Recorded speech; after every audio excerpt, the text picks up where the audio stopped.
നടി നിഷ സാരംഗിന്റെ വിവാഹം കഴിഞ്ഞു എന്ന തരത്തിലുള്ള വാർത്തകൾ ഇപ്പോൾ പുറത്തുവരികയാണ്.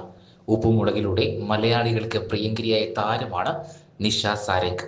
ഇപ്പോഴിതാ നിഷയുടെ വിവാഹം കഴിഞ്ഞു എന്ന വാർത്തയാണ് പുറത്തുവരുന്നത്. ഈയിടെ ഒരു ഓൺലൈൻ ചാനലിന് നൽകിയ അഭിമുഖത്തിൽ നിഷ തന്റെ ഭാവി ജീവിതത്തെക്കുറിച്ച് മനസ്സ് തുറന്ന് പറഞ്ഞിരുന്നു. തനിക്ക് ജീവിതത്തിൽ ഒരു കൂട്ടുണ്ടാവേണ്ടതിന്റെ ആവശ്യകതയെക്കുറിച്ച് നിഷ സംസാരിച്ചിരുന്നു. എന്നാൽ തുടർന്ന് ഈയിടെ ഒരു പൊതുപരിപാടിയിൽ നിഷ എത്തിയത് നെറ്റിയിൽ കുങ്കുമം ചാർത്തിക്കൊണ്ടായിരുന്നു. ഇതാണ് പ്രേക്ഷകരെ പല രീതിയിൽ സംശയങ്ങൾക്ക് വഴിതെളിച്ചത്. എന്നാൽ ഇപ്പോഴിതാ പുറത്തുവരുന്ന വാർത്ത നിഷ വിവാഹിതയായി എന്ന തരത്തിലാണ്. എന്നാൽ ഇത് സംബന്ധിച്ചുള്ള സ്ഥിരീകരണം ലഭിച്ചിട്ടില്ല. നിഷയുടെ വാക്കുകളിലേക്ക്. പോകുന്നില്ല. അപ്പൊ നമ്മള് ഒരു അഭിനയിക്കാന്ന് പറഞ്ഞാൽ പ്രോപ്പർ ആക്ടിങ്. ആ അപ്പോൾ എൻ്റെ വീട്ടിൽ എൻ്റെ അച്ഛൻ്റെ സുഹൃത്താണ് MK അർജുന മാഷ്. അപ്പോൾ മാഷ് അച്ഛനും കൂടെ ഇടയ്ക്കൊക്കെ കാണലുണ്ട്. മാഷിൻ്റെ വീട്ടിൽ അച്ഛൻ പോകും, അച്ഛൻ അല്ലെങ്കിൽ മാഷ് നമ്മളെ വീട്ടിൽ വരും ഇടയ്ക്കൊക്കെ. മിക്ക ദിവസങ്ങളിലും വരുമ്പോൾ കാണുമ്പോൾ ഞങ്ങൾ വീട്ടിൽ വരുമ്പോൾ മാഷ്ക്ക് ചായയൊക്കെ കൊണ്ട് കൊടുക്കുക. ഞാൻ അങ്ങോട്ട് ചെല്ലുമ്പോൾ എൻ്റെ അടുത്ത് എൻ്റെ ഇങ്ങനെ കൈ പിടിച്ചെങ്കിൽ എന്നോട് ഇങ്ങനെ കുറച്ച് നേരം എൻ്റെ അടുത്ത് വർത്താനമൊക്കെ പറയും. അപ്പോൾ ഒരു ദിവസം ഇങ്ങനെ വിരലിലേക്ക് ഇങ്ങനെ പിടിച്ചു നോക്കിയിട്ട് ഇവള് കലാകാരിയായി തീരാൻ സാധ്യതയുണ്ട് കേട്ടോ എന്ന് അച്ഛനോട് പറഞ്ഞു. അച്ഛൻ പറഞ്ഞു ഡാൻസൊക്കെ ചെയ്യും, ക്ലാസിക്കലൊക്കെ ചെയ്യലുണ്ടല്ലോ, ക്ലാസിക്കൽ പഠിച്ചിട്ടൊക്കെ ഉണ്ടല്ലോ എന്ന് പറഞ്ഞു. അതല്ല ഇവള് അഭിനയിക്കും, ഇവള് ഒരുപാട് വലിയ നടിയായി തീരും എന്നൊക്കെ അച്ഛൻ്റെ അടുത്ത് പറഞ്ഞു. അപ്പൊ അച്ഛൻ ഇങ്ങനെ എന്നെ നോക്കി, ഞാനതൊന്നും വലിയ കാര്യം ഇട്ട് കൊടുത്തിട്ടില്ല. കാരണം നമ്മള് എനിക്കൊരിക്കൽ പോലും പ്രതീക്ഷിക്കുന്നില്ല. അപ്പൊ പുള്ളി പറഞ്ഞു സിനിമയിലൊക്കെ അഭിനയിക്കും എന്നൊക്കെ പറഞ്ഞു. അപ്പൊ അത് കഴിഞ്ഞിട്ട് ഒരു ദിവസം പുള്ളിയുടെ തന്നെ ഒരു ശിഷ്യൻ എന്നൊരു ഇങ്ങനെ വന്ന് പറഞ്ഞു, മാഷ് പറഞ്ഞിട്ടാണ് എന്നും പറഞ്ഞിട്ട് വന്ന് പറഞ്ഞു. അപ്പം അച്ഛനത് കാര്യമായിട്ട് എടുത്തില്ല, നാടകത്തിൽ അഭിനയിക്കുക. പിന്നെ അങ്ങനെ മാഷ് അച്ഛൻ്റെ അടുത്ത് പറഞ്ഞു അവൾ പോട്ടെ, അവൾ അഭിനയിക്കട്ടെ, നല്ല കാര്യമല്ലേ, പിന്നെ അവൾ ക്ലാസിക്കലൊക്കെ പഠിച്ചില്ല, അപ്പോൾ അതുകൊണ്ട് വലിയ പാടുണ്ടാവില്ല എന്നൊക്കെ പറഞ്ഞിട്ട് കുറേ നിർബന്ധിച്ച് കുറേ പ്രശ്നങ്ങളുണ്ടായി. ഈ നാടകത്തിൽ അഭിനയിക്കാൻ എനിക്ക് പോകണ്ടെന്നും അച്ഛൻ വിടില്ലാന്ന്, എനിക്ക് പോകണ്ടെന്നും അച്ഛൻ വിടില്ലാന്ന്. ചേച്ചിക്ക് ഇൻട്രസ്റ്റ് ഇല്ല? എനിക്ക് പേടി. അയ്യോ, ഞാൻ ഒരു 2 പേരെ ഒന്നിച്ച് കണ്ടിട്ടാണ് എനിക്ക് പേടിയാണ് മുട്ടുപറയ്ക്കും സംസാരിക്കാൻ. അപ്പം ഞാനെങ്ങനെ സ്റ്റേജിൽ കയറുന്ന ഡയലോഗൊക്കെ പറയണേ. അപ്പം അതുകൊണ്ടാണ് ഞാൻ പറഞ്ഞു ഞാനില്ല, എനിക്ക് പേടിയാന്നൊക്കെ പറഞ്ഞു. അപ്പോൾ അങ്ങനെ ഒരു ധൈര്യത്തിന് വേണ്ടി നമ്മൾ വീടിനടുത്തുള്ള ഒരു അമ്പലത്തിൽ ഒരു അമേച്ചർ നാടകത്തിൽ ഒരു ക്യാരക്ടർ എന്നെ കൊണ്ട് ചെയ്യിച്ചു. അങ്ങനെ അതും പ്രത്യേക റിഹേഴ്സലൊന്നും ഇല്ല, പ്രത്യേകിച്ച് വലിയ റിഹേഴ്സലൊന്നും ഇല്ല, പോയി ആ ബുക്ക് നോക്കി പഠിച്ചിട്ട് പോയി ചെയ്തു. അപ്പോഴാണ് ഈ ബെന്നിച്ചേട്ടൻ വിളിക്കണത്. അപ്പോൾ നമുക്ക് ഡയലോഗ് ഇങ്ങനെ പറയണം, ഡയലോഗ് പറയുമ്പോൾ ഇങ്ങനെയുള്ള കാര്യങ്ങൾ ശ്രദ്ധിക്കണം. ഡയലോഗിൻ്റെ ഒരു മോഡുലേഷൻ ഉണ്ട്, താളമുണ്ട് ഡയലോഗിന്, നാടകത്തിന് പ്രത്യേകിച്ചും. അപ്പോൾ ആ താളം എങ്ങനെ, അപ്പോൾ അങ്ങനെയെല്ലാം എനിക്ക് പറഞ്ഞു തന്നതും നിൽക്കേണ്ടത് എങ്ങനെ സ്റ്റേജിൽ, നമ്മളങ്ങനെ കുറേ കാര്യങ്ങളുണ്ടല്ലോ, അങ്ങനെ ബേസിക് സംഭവങ്ങളെല്ലാം പഠിപ്പിച്ചത് പുള്ളിയാണ്. ഡയലോഗ് എങ്ങനെ പറയണം എന്ന് എനിക്കെന്ന് വെച്ചാൽ പേടിയുള്ള ഒരാളായിരുന്നല്ലോ. അപ്പോൾ ഞാൻ അപ്പോൾ അവാർഡ് മേടിച്ചപ്പോൾ ഞാനത് വെനിച്ചയുടെ ഫ്രണ്ടിലിരിക്കുന്നതുകൊണ്ട് ഞാൻ പറഞ്ഞു എൻ്റെ ഗുരു.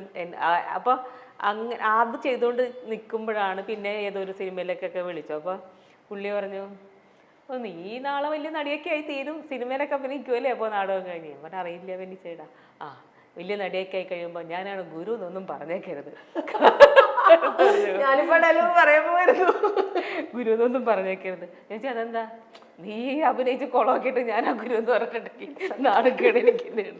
അപ്പോൾ നീ അങ്ങനെ പറയണമെങ്കിൽ വല്ല സ്റ്റേറ്റ് അവാർഡൊക്കെ കിട്ടി വലിയ നടിയൊക്കെ ആയി കഴിയുമ്പോൾ പറഞ്ഞോ.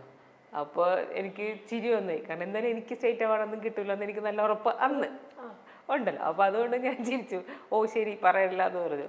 പക്ഷേ ആ നാടകം അഭിനയിച്ചു, അത് കഴിഞ്ഞ്. പക്ഷെ ബെന്നിച്ചേട്ടൻ അന്നും പറഞ്ഞു കേട്ടോ, നീ നാടകത്തിൽ അഭിനയിക്കുന്ന പോലെ അല്ല, നിന്നെ അതുകൊണ്ട് ഞാൻ പഠിപ്പിക്കാൻ അധികം നിൽക്കണില്ല. കാരണം വെച്ചാൽ നീ നാടകത്തിൽ അഭിനയിക്കുന്ന പോലെ അല്ല അഭിനയിക്കുന്നത്, നീ വളരെ സാധാരണ വീട്ടിലൊക്കെ പറയുന്ന പോലെ തന്നെയാണ് നാടകവും ചെയ്യണത്.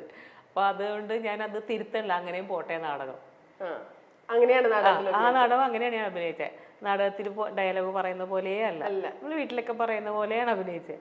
പുള്ളി ഇങ്ങനെ തന്നെ പറഞ്ഞാൽ മതി, അത് മാറ്റാൻ ഞാൻ ശ്രമിക്കില്ലേ, മാറ്റാൻ എനിക്ക് അങ്ങനെ പറയാൻ പറ്റണില്ല, മനസ്സിലായി.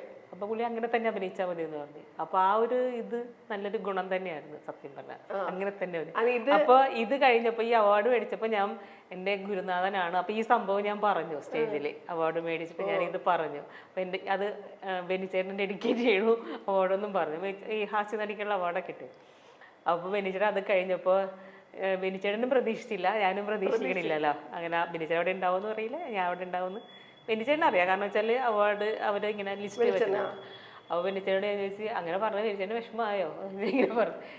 നിന്നെ ഞാൻ അധികം പഠിപ്പിക്കിട്ടൊന്നും വന്നില്ല അന്ന്, അതുകൊണ്ട് എനിക്കും എളുപ്പമായിരുന്നു, പക്ഷെ നീ അത് പറഞ്ഞതപ്പോൾ ഞാനും പ്രതീക്ഷിച്ചില്ല എന്നൊക്കെ. സന്തോഷം. ഇത് അന്നയോട് പറഞ്ഞോ? അന്നയ്ക്കും അറിയാം, അച്ഛനാണ് ഗുരു എന്ന്. അന്നയ്ക്കും അറിയാം, ബെന്നിച്ചേട്ടൻ്റെ വൈഫിനും ഒക്കെ അറിയാം. ഞാൻ അവരുടെ വീട്ടിലേക്ക് പോവാറുണ്ടായിരുന്നു ആ ടൈമിലൊക്കെ. അതുകൊണ്ട് ഇവരുടെ വീട്ടിലൊക്കെ അന്നും പോയിട്ടുണ്ട്, ഞാൻ ഇടയ്ക്കൊക്കെ പോയിട്ടുണ്ട്. അപ്പോൾ ഈ അന്ന കുഞ്ഞു ഉടുപ്പൊക്കെ ഇട്ട് കുട്ടിയാണ് ഞാൻ ചെല്ലുമ്പോൾ. അതുകൊണ്ട് അന്ന് തൊട്ടേ അറിയാം, അവരുടെ വീട്ടിലെല്ലാവരെയും അറിയാം, ബെന്നിച്ചേട്ടൻ്റെ അമ്മയും പെങ്ങളെയും വൈഫിനെയും കുട്ടികളെയും ഒക്കെ അറിയാം. നേരത്തെ അറിയാന്ന്. നേരത്തെ അറിയാം. അപ്പൊ അന്നയോടൊരു നമ്മൾ ഇത് ചെയ്യുമ്പോ കപ്പള ചെയ്യുമ്പോ അതുകൊണ്ട് അന്നയെ ആദ്യമായിട്ട് കാണുന്ന ഒരു പ്രതീതി ശരിക്കും മോളോട് എന്തെങ്കിലും ഒരു മൊമെന്റ് ഓർക്കുന്നുണ്ടായിരുന്നു ഷൂട്ടിങ്ങിന്റെ സമയത്ത്? ഏത് കപ്പലയുടെ സമയത്ത്? പ്രത്യേകിച്ചൊന്നുമില്ല. അത് നമ്മൾ ഏതാണ് കപ്പലയുടെ ലൊക്കേഷന്റെ അടുത്ത് തന്നെയായിരുന്നു പ്രകാശം പറക്കട്ടെയും ലൊക്കേഷൻ. അതെ, രണ്ടും അടുത്തടുത്ത് തന്നെയായിരുന്നു. രണ്ടും ഒരേ ആണോ? സെയിം ടൈം ആയിരുന്നോ? സെയിം ടൈം അല്ല, സെയിം ലൊക്കേഷൻ ആയിരുന്നു. എവിടെയായിരുന്നു അത്? എന്താണ് സ്ഥലത്തിന്റെ മറ്റേ മുക്കം എന്ന് പറഞ്ഞ സ്ഥലമില്ലേ, അവിടുന്ന് കുറെ ഹൈ റേഞ്ചിലേക്ക് പോകണം. പേര് ഞാൻ ഇപ്പൊ ഓർമ്മയില്ല. നല്ല ഓർമ്മക്കുറവുള്ള കൂട്ടത്തിലാണ്. നല്ല ഓർമ്മക്കുറവെന്ന് കൊച്ചെ ഈ ഒരു കുടുംബത്തിന്റെ മൊത്തം ഭാരെടുത്ത് തലവെക്ക്, അപ്പൊ മനസ്സിലാവും. അപ്പൊ മനസ്സിലാവും. ഓർമ്മയൊക്കെ പോകുന്നത്. അർജുനെയും എനിക്കറിയാം. അവരെ വീട്ടിൽ മറ്റേ ഇടയ്ക്ക് അവരുടെ വീട്ടിൽ 1-2 പ്രാവശ്യം പോയിട്ടുണ്ട്. അപ്പൊ കണ്ടിട്ടുണ്ട്, അങ്ങനെ പരിചയം. എന്തിനു പോയതാ ഇതുപോലെ? അല്ല നമ്മളൊരു ഷോയുടെ കാര്യമായിട്ടൊക്കെ ബന്ധപ്പെട്ട് അവരുടെ വീട്ടിൽ സംസാരിക്കാനൊക്കെ പോയിട്ടുണ്ട്. അപ്പോൾ അങ്ങനെ കണ്ടിട്ടുണ്ട്. പിന്നെ 1-2 സ്ഥലത്ത് എവിടെ വെച്ചൊക്കെ ഇതേപോലെ കണ്ട് പരിചയപ്പെട്ടിട്ടുണ്ട്. പക്ഷെ അത് ഭയങ്കര സിമ്പിൾ കേട്ടോ, എന്തൊരു സിമ്പിളാ കൊച്ച്, ഭയങ്കര സിമ്പിളായിരുന്നു. ഞാനപ്പോൾ വിചാരിച്ചു എന്നുവെച്ചാൽ അർജുൻ ഭയങ്കര ഇതായിട്ട് നിൽക്കുകയാണല്ലോ ഇപ്പോൾ. അപ്പോൾ ആ ഒരു മറ്റേ ഇത്ര വലിയൊരു സ്റ്റാർ ആണ് എന്നുള്ള ഒരു ഇതൊന്നുമില്ല, ഭയങ്കര സിമ്പിളായിട്ടാണ് അവിടെ ഇവിടെയൊക്കെ ഇരിക്കണതാണ്. ചേച്ചി ചെയ്യുന്നവരെ കൂടി വിളിച്ചപ്പോഴാണ് ഞാൻ പറഞ്ഞു അയ്യോ ഇത് ഇവിടെ ഇരിക്കായിരുന്നോ, അങ്ങനെ ഭയങ്കര പാവം കൊച്ച്. ഇതിലിപ്പോ ജഗദീഷേട്ടന്റെ വൈഫല്ലേ, അപ്പൊ എങ്ങനെയുണ്ടായിരുന്നു? ജഗദീഷേട്ടന്റെ വൈഫായിട്ട് നേരത്തെ അഭിനയിച്ചിട്ടുണ്ട്, ഫ്ലാഷില് ജഗദീഷേട്ടന്റെ വൈഫായിട്ട് അഭിനയിച്ചിട്ടുണ്ട്. വർഷങ്ങൾക്ക് ശേഷം വീണ്ടും അഭിനയിച്ചു. ഫ്ലാഷ് പാർവതിയുടെ സിനിമയല്ലേ? പാർവതി, ലാലേട്ടനൊക്കെ ഉള്ള സിനിമ. ഓ, അതിന്റെ അകത്ത് അല്ലേ? ഓക്കെ, ശരി. എങ്ങനെയുണ്ടായിരുന്നു മൊത്തത്തിൽ? ഇതിലെന്തെങ്കിലും ഒരു മെമ്മറി ചോദിച്ചാ? ഓർമ്മയില്ല എന്ന് പറയരുത്. ഓർമ്മയില്ലാന്നല്ല, അങ്ങനെ പ്രത്യേകിച്ച് മെമ്മറി ഒന്നും ഇല്ല കൊച്ചേ. അങ്ങനെ ഇപ്പൊ പ്രത്യേകിച്ച് ഇപ്പൊ ഞാനിപ്പോ എവിടെയെങ്കിലും പോയിരിക്കുന്നു, ആ ഷോർട്ട് റെഡി എന്ന് പറയുമ്പോൾ പോയി അഭിനയിക്കുന്നു, തിരിച്ചു വരുന്നു, അത്രേ ഉള്ളൂ. കംപ്ലീറ്റ്ലി വർക്കാണത് അല്ലെ?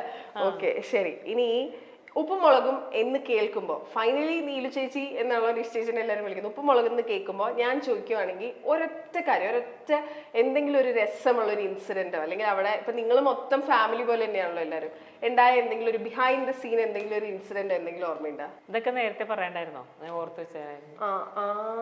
പിന്നല്ലാണ്ട് പെട്ടെന്ന് വന്നിട്ട് ഒരു ഇത്രയും നേരം അവിടെ നിന്ന് തലപുകഞ്ഞ് അഭിനയിച്ചിട്ട് എനിക്ക് മനസ്സിലായി. അവിടെ ഈ ഉപ്പുമുളക് ലൊക്കേഷനിൽ ഒന്ന് വന്ന് നോക്കുക, നമ്മളിങ്ങനെ ഡയലോഗ് അടിക്കുന്നു, ഡയലോഗ് അടിക്കണു, സീൻ ചെയ്യണു, ഡയലോഗ് അടിക്കണു, ഒരു സെക്കൻഡ് നമ്മളവിടെ വെറുതെ ഏതെങ്കിലും ഒരു സീനിൽ ഇല്ലെങ്കിൽ ചിലപ്പോ നമുക്കൊന്ന് വെറുതെ ഇരിക്കില്ല.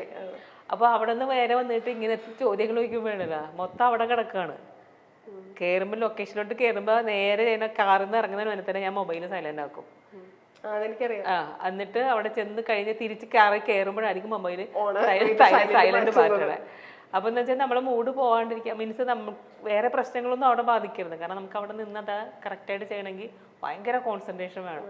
അപ്പൊ അതും കഴിഞ്ഞിട്ട് നേരെ ഇങ്ങോട്ട് അവിടെ കിടന്ന നീലിമേന്ന് എടുത്തിട്ട് ഇങ്ങോട്ട് വരികയാണ് ഈശയായിട്ട്. പെട്ടെന്ന് എന്നോട് ചോദിച്ചപ്പോ ഒരുപാട് സിറ്റുവേഷൻസ് ഒരുപാട് ഉണ്ടായിട്ടുണ്ട്. കാരണം വിജയുടെ ഒരു ദിവസം സീനില് വലിയ വെയിറ്റില് ഞാനതോ ഓഫീസിൽ ഏതോ മീറ്റിങ്ങിൽ പോയിട്ട് ഞാൻ വിളിച്ചിട്ട് ഫോൺ എടുക്കണില്ല. അപ്പോൾ ഫോൺ എടുത്തിട്ട് ഞങ്ങൾ സീൻ ചെയ്യാം. അപ്പോൾ ഞാൻ വൈകി വന്നതിന് എന്നെ ഭയങ്കരമായിട്ട് വഴക്ക് പറയാണ്. നിന്നെ വിളിച്ചിട്ട് നീ ഫോൺ എടുത്തില്ല. അപ്പോൾ ആരോ ഫോൺ എടുത്തിട്ട് പറയാണേ നിഷാ മാഡം അവിടെ ഇല്ലാന്ന്.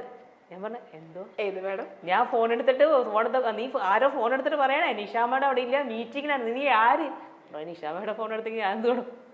അപ്പൊ എന്ന് വെച്ചാൽ മീൻസ് പുള്ളി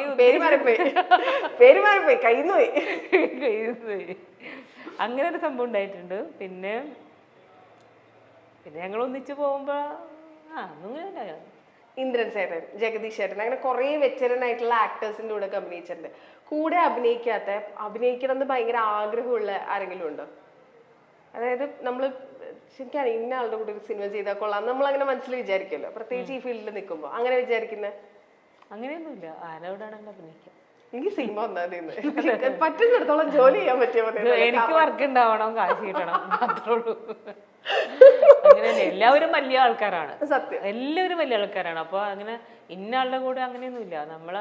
നമ്മൾക്ക് കിട്ടുന്ന ക്യാരക്ടർ നമ്മൾ ചെയ്യാൻ നന്നായി ശ്രമിക്കുക. നമ്മൾ കൂടെ അഭിനയിക്കുന്ന ആൾ ആരായാലും എന്താ അഭിനയിക്കുക.